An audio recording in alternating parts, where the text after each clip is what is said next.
अरे भाई साहब, हमार मेहरारू एकदम अजीब ही हो। हम कहीं घूमे जानी तो कहले साफ आवारा खानी घूमते बाड़ दिन भर, आ जब घर में रहे नी तो कहले कारे एकदम तिमे हर मौगा हो गई बाड़ी। भाई साहब तोहनिए लो बतावलो का हम गेट पर खड़ा रही। एक दिन हमारा गांव में राशन कार्ड बनत रहे तो हमार मेहरारू कहतिया ए जी जाई ना राशन कार्ड बनवा ली।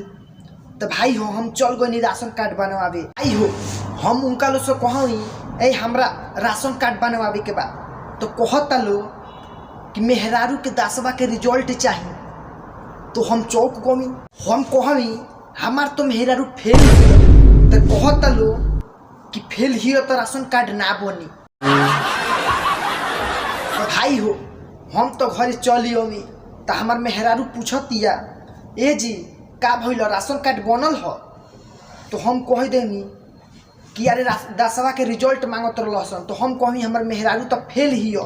तना मार मोरलस, इतना मार मोरलस अभी ले धर दी दूध पिएला।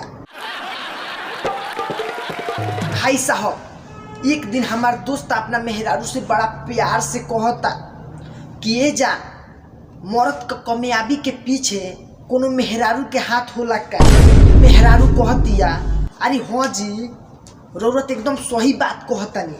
भाई हो तो हमार दोस्त कहता कि तहारा से तो हम कामयाब भइबे ना कोई, दूसरा पर ट्राई मारी का। तो भाई हो ओकरा बाद मत पूछलो हमार दोस्त के इतना मार मोरलस, इतना मार मोरलस अभी ले धर दी दूध पिएला। भाई हो हम बड़ा खुश होनी जब हमारा गांव के हमके स्टार कहेला। पता ना उ कब दिन आई जब यूपी बिहार के छिनार कही। खुद के ना देखेला लो अपन चरित्र। अरे खुद के ना देखेला लो अपन चरित्र, लेकिन मेहरारू पवित्र चाहिए।